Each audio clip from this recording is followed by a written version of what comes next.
I don't imagine, before you'd be arrested. No, Um, you couldn't. You would be arrested, and certainly there have been Christians sent to prison in Europe for just preaching and teaching the traditional Christian view on sexual morality. mhm. We live in an age of intolerance that in already in doublethink talks about tolerance while it's intolerant. And again, we have. I want to remind us again that those who advocate proudly their pride, they are basically aligning themselves with the proud, and the first of the proud was Satan. Hmm. And the first humans that were proud were Adam and Eve. And of course, you're going to find yourself in a position where those people that advocate pride hate humility, and they hate the Catholic Church because the Catholic Church teaches and preaches that love and humility are the antidote to the poison of pride. So, what do you do as a Catholic, Joseph, when a priest or a bishop are proud about their pride advocacy? I'm thinking Father James Martin, Bishop John Stowe of Lexington. I mean, Bishop Stowe had a prayer card with rainbow patterns on the back of it, full on endorsement. It's Well, dizzying. yeah, I mean, what I would well, I would go back to the example of St. John Fisher. How many bishops in England, Hmm. when Henry VIII sets up a secular religion, and he says the state now basically runs the religion. If you don't accept me as head of the church, you will be effectively crucified. You will be put to death. How many bishops in England had the courage to oppose that? One, St. John Fisher. Of course, The on rest the line is were not quite martyr. cowards and Yeah, quiet. right. Except that today's priests and bishops aren't facing the guillotine or the gallows for their, for defending marriage. It's just perhaps Well, it's no, a no. bit But of what I'm virtue saying, signaling. what I think I'm saying is that we should not. And history teaches us, right, that if we're looking for the path to heaven, you follow Jesus Christ and taking up the cross even unto death as he did, Hmm. and you follow the example of the saints. You don't follow the example of the bishops. All right. Now, some bishops are saints, Hmm. but they're not saints because they're bishops. Right. In Yeah. many cases, in most cases, they're probably saints in spite of the fact they're bishops. So you don't follow the bishops, you follow the saints, and you follow Jesus Hmm. Christ. Now, the bishops, of course, there's a hierarchy within the church, but we have a right to demand leadership, and heresy is not leadership.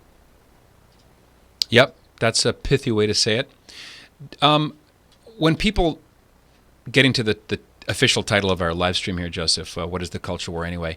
People will often they'll say it's a battle between those who want big government versus those who want small, those who are anti-gun control versus pro, taxation issues, pro-military, not.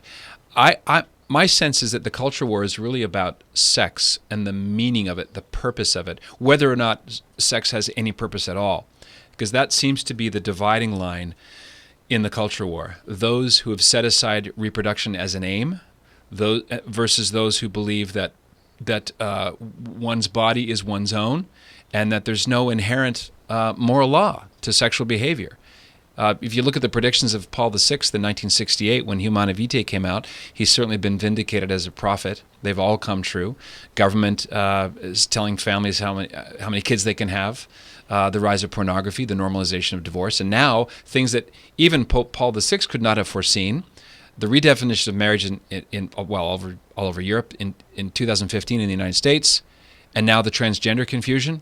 It all stems from that fundamental building block of love and life belong together. So when you separate them, when you render those sunder, as the wedding vows say, the logic is inexorable. Does that make sense? Yes, but I would go deeper in the sense that I think it goes back to the original sin.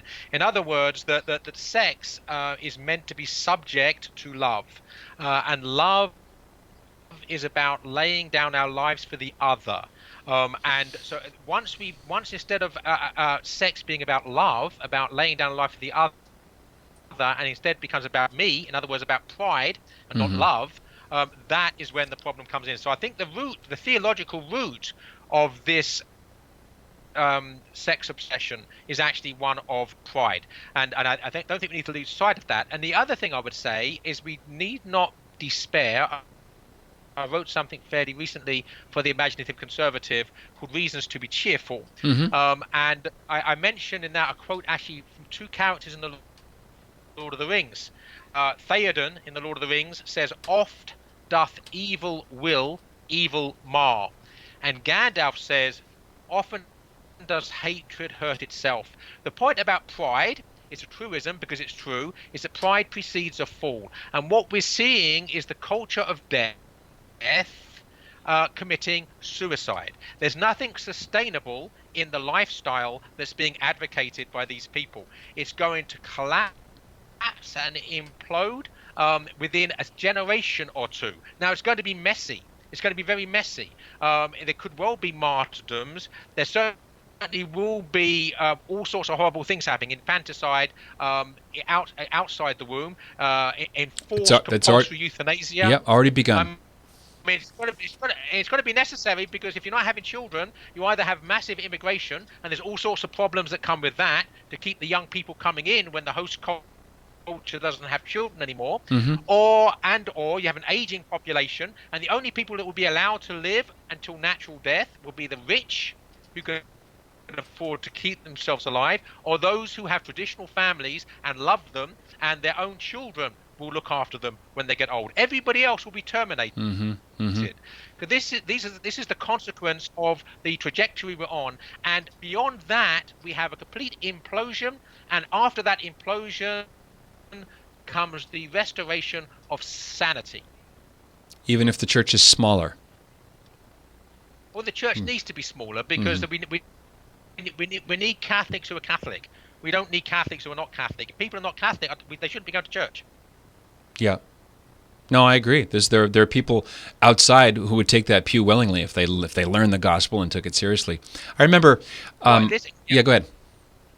Well, and the point is that once we have a church that's united and courageous and doctrinal, then people will come to it as refugees from the culture of death. But at the moment, because of the sex abuse scandal and the lack of leadership amongst the bishops, they're not seeing in the Catholic Church a beacon of life and of sanity in the midst of the madness and mayhem of the culture of death. They're seeing something which is equally confused. We have to be united, which means we have to get behind the authentic teaching of the magisterium as taught for 2,000 years. Once we do that, we have that unity, we'll have people streaming in, refugees from the culture of death, wanting the lifeboat, the bark of Peter. Mm-hmm. When I was in Ottawa, I was studying with a secular institute of priests called the Companions of the Cross. It was a really great year in my life. One of the brothers, who I think is a bishop now, but I don't want to miscredit it, it's something he said after morning prayer once before breakfast. He said, once you understand who Jesus really is, any response to him that's less than total is insane. That was awesome. Yeah. It's funny. I can still hear that name, those words bright and vivid. You know, ultimately, sanity and sanctity are the same thing. That, you know, holiness and health are the same thing. That laying down our lives, dying in order to live, is the actual the core of reality. So sanity and sanctity are the same thing. Sin, therefore, is madness. Yeah, that's good. That's I'm reminded of something that my friend Jordan Peterson said a few weeks ago at the Prager Summit in Los Angeles. He was talking with Dennis Prager in an open session, and he was getting kind of emotional. I could tell he was exhausted. And out of the blue, he said, Catholicism is about as sane as people can get. He wasn't asked about it. He just kind of, came upon him in that way. And it reminded me of the famous book by Frank Sheed. I'm sure you're familiar with it, Theology and Sanity. It's a wonderful way to frame the concept of sanity. We typically think of someone who's insane as someone who sees and hears things that aren't there. Well, sanity would be seeing and hearing things that are there but are unknown, and those things have to be disclosed by God directly through revelation. I just love that distinction. We've got so many other questions here, Joseph. Let's turn back to them if we can. Sound seems to be better. Okay. Are we on YouTube or no? We're YouTube? everywhere. We're on Twitter. Apparently we're also on Twitter as well. Cool. And YouTube. I definitely married up. My wife is a complete genius, so I owe her everything. Figuring out this new software. Let me see. Margot says, "Gotta set a firm line on what's acceptable and what's not acceptable." I think that's a conversation parents need to have with each other before they have it with their kids. Are we really? We have to be locked in tight here. You have to be able to finish each other's sentences on these sensitive issues, and maybe going back one step, as you said, going deeper. When you're dating someone, if you're courting someone and you're discerning marriage with them, now's the time. Bring up those hard cases. Bring up the worst case scenario, situation or circumstance that parents are faced with, because that's when you see the person's true mettle, and how many hearts could be broken short term, rather than the absolute disaster down the road if you don't ask them. A lot of people, they're run by fear. They're run off the spirit of timidity, and because they just feel triggered. They're as the kids say, they need a safe space, and all of this it's the opposite of love. The old adage, the path of least resistance leads to hell. It does. That sometimes you have to say no. You have to have the courage to say, let's talk about these things now and get it straight. Let's be of one heart and one voice, or we should not actually be one at all. And these are the sort of questions you need to be asking during courtship, because if you're asking those questions after you get married, then obviously it makes things much more difficult. Mm-hmm. Martina asks, what do you think about the symbolism of rainbow, of pride movement, and the biblical symbol of the rainbow? Well, I would answer first of all by quoting from the Lord of the Rings. Anybody amongst your audience here that's read the Lord of the Rings will know that Saruman, who is Saruman the White, and of course in Tolkien, white and black, white is truth, it's the light, black is the absence of light, right? So it's a very Augustinian understanding of evil, right? That basically you have that which is good, which is symbolized as white, and the absence of that light is darkness. So that's why Samwise Gamgee says, above all shadows rides the sun, right? A synonym and euphemism for God. But Saruman,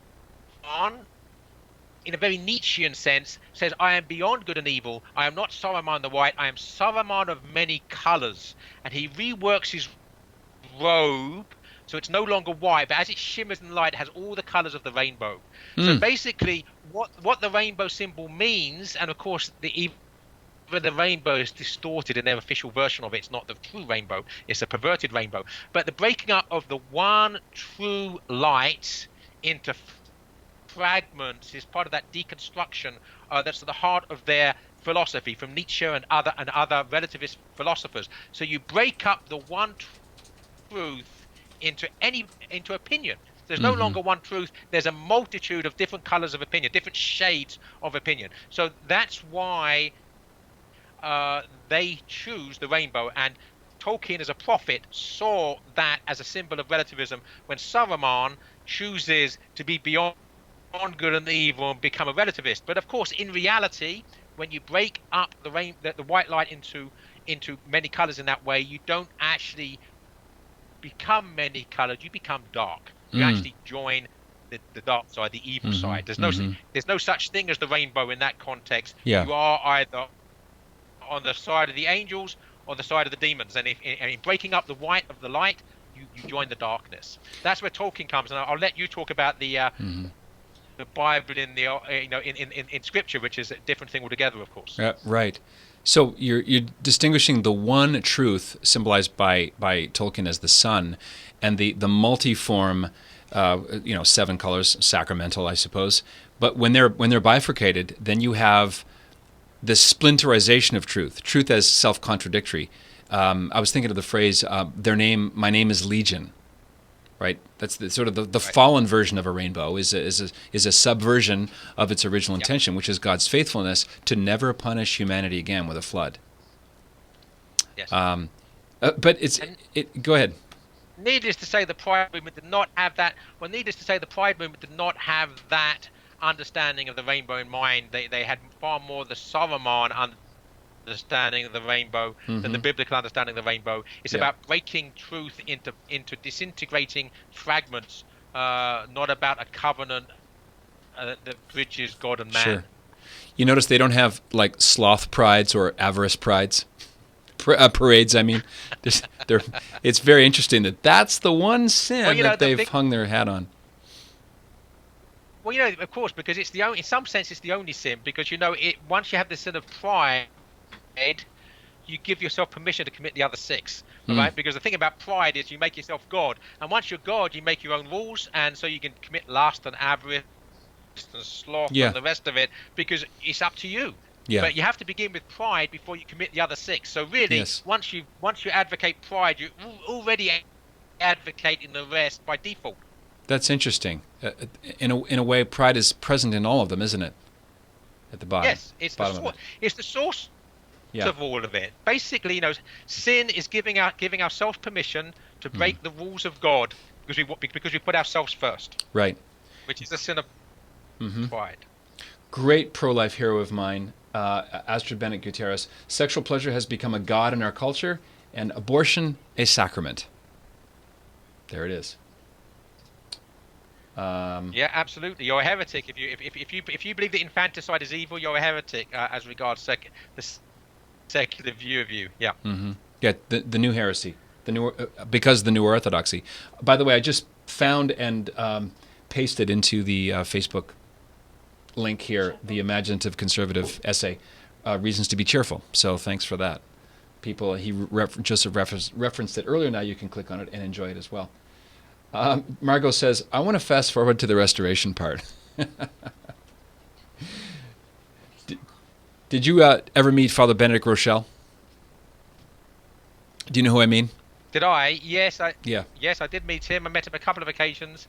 The most memorable meeting I had with Father Benedict Rochelle actually was at an Ignatius Press gathering at their Ignatius Press's retreat house in Sweetwater up in the Russian River Valley in Northern California. Mm-hmm. And I got up in the middle of the night, probably just to use the restroom because I'm not holy. And Father Rochelle, who slept on the floor, not on the bed, was up in the middle of the night in the chapel praying. And that's when I realized what Chesterton said about Father Vincent McNabb. He said he walks on a crystal floor above my head. And I thought about that, and I thought, yes, Father Benedict Rochelle walks on a crystal floor above my head. He's in a different ball game. He had a wonderful down-to-earth Bronx sarcasm when he would talk about people worried about the second coming and the trials and tribulations of the end times. He found this to be hilarious. I remember one time he said in a talk, I'm from the South Bronx. In our neighborhood, we're like, Jesus, could you move it up to Tuesday? In other words, quicker would be better. Yeah, what I say as well, the whole point about the end of the world is the end of the world happens for all of us when we die, and that's fairly soon. We shouldn't be worrying about the end of time, because the end of time for us, I mean, I'm 58, I'm already got one eye on the finishing line. The end of the world's coming for me probably within the next 2 decades. So that's the only end of the world you have to worry about. The memento mori, the reminder of death and the four things, death, judgment, heaven and hell. That's the end of the world you have to worry about. Not the rest of it is in God's good time. Maybe we can stop there very, very soon. I want to respect your time, Joseph. And that is the number of people who live their life in the fear of death. The letter to the Hebrews mentions this, that Jesus Christ broke the chains of the devil who held us in bondage to fear of death. Now, you had a near-death experience. Can you recall that and how it changed you? Yeah, again, I wrote about that as well. It was an astonishing, for me, a miraculous experience. I was out doing some yard work and stumbled upon a yellow jacket nest, and the yellow jackets got inside my clothes. And probably the mistake I made, because they were inside my clothes, was to run back to the house, which set my heart beating faster, pumping the venom around my body more. But to cut a long story short, when I got by yellow jackets, you mean bees for our American yellow jackets, bees. Actually, technically speaking, entomologically, actually wasps. If you the yellow jackets are wasps, of course. Yes. Yellow jackets are wasps, not bees. I gotcha. Mm-hmm. So they got inside my clothes. I was being stung multiple times. So I took my clothes off, and then within about a very short time, a few minutes, I went into anaphylactic shock. And Susanna saw and got me in the car quickly and called 911. And the ambulance met us halfway to the emergency room in a supermarket parking lot. But by that time, my throat was swelling, so I couldn't breathe, and my heart was beating faster than it ever beat before, and I absolutely was convinced I was going to die. It's whether it was going to be asphyxiation or cardiac arrest, one or the other. What was going to happen first? And then there was this, so I could hear everything. My mind was very lucid. I could hear everything Susanna was saying on the phone to the ambulance people. I could hear my children in the back of the car, but I was at complete peace. I thought, I'm going to die now. And I was absolutely at peace. Now, I know that's a gift of God, because I know that if it wasn't for some miraculous grace coming, I'd be panicking. Not because necessarily I'm scared of death, but what, I'm going to leave my wife? I'm the only person who earns money in the family.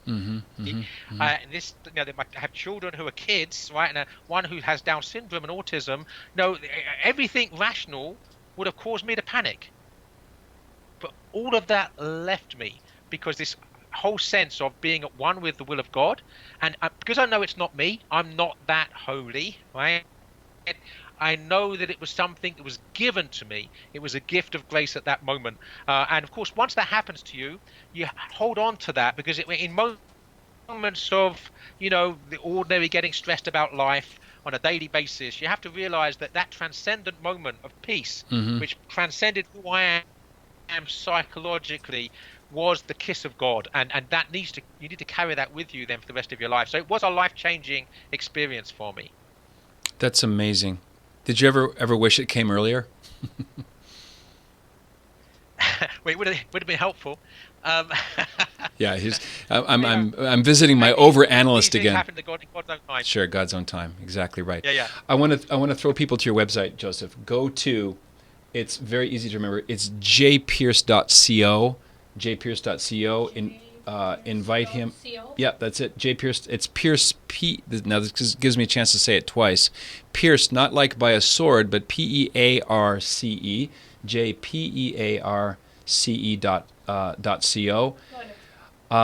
Buy his books. No matter what Joseph Pearce book you buy, I'm telling you, I'm an avid reader and I love his stuff. Whether it's Shakespeare or Tolkien or just the general culture. I think I first encountered your writing back in the St. Austin Review days, Joseph. I wrote an essay called Code Blue on the Hayes Production Code in Hollywood in the second edition. It's the one with Montgomery Clift on it. And I think Janet Smith also has. Yes. We're going back there. Right back to 2001. That would be 2001. Is that right? Well, I knew that you would know the year. That's awesome. We were both kids. Yeah, I was 4 years old. I was a child prodigy. Yeah. I was 6. Right on. Well, Joseph, thanks for being with us on our first multi-platform simulcast. I do want to mention before I give my final goodbye to you tonight, Joseph, that Coffin Nation, the largest culture building website, well, it's a membership community actually, coffinnation.com. We open the doors 3 times a year. So if you go to coffinnation.com, did you put the link up there? You can see the trailer. You can see the 3 levels of engagement. We only do this 3 times a year because, frankly, I don't want to be doing sales and marketing. I want to be producing commentary and bringing on influencers such as yourself, Joseph. So for folks interested, go to coffinnation.com and find out more. Get on the waiting list. Mention Germany? Yeah.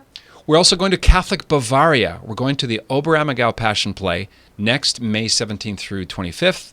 Go to patrickcoffin.media/pilgrimage. Our spiritual director is the amazing Father Willie Raymond, Holy Cross Father. He's the actor in the canonization cause of Father Patrick Peyton, famous for his phrase, "The family that prays together stays together." So it's, I think, 10 or 11 days. Munich, Regensburg, Dachau, Salzburg, Austria, culminating in this a live passion play called the Oberammergau Live Passion Play. It only happens once a decade.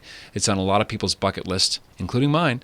So we don't want you to miss out. So patrickcoffin.media/pilgrimage. Joseph Pearce, thank you so much for being a gift. Love what you do. Keep it up. And I have goons I'm willing to send out and force you to come back in the future. Well, Patrick, it's been an honor, and please do keep up the wonderful work that you're doing. I have, I have great respect for what you do, and may you continue to do it, and may you continue to have great joy and success in evangelizing the culture. Awesome. God bless Well, you. there's lots of work, not so many laborers. So, thanks, my friend. Okay, Joseph, we'll talk again. Okay. Thank you. God Very bless. good. Bye-bye. God, bye-bye.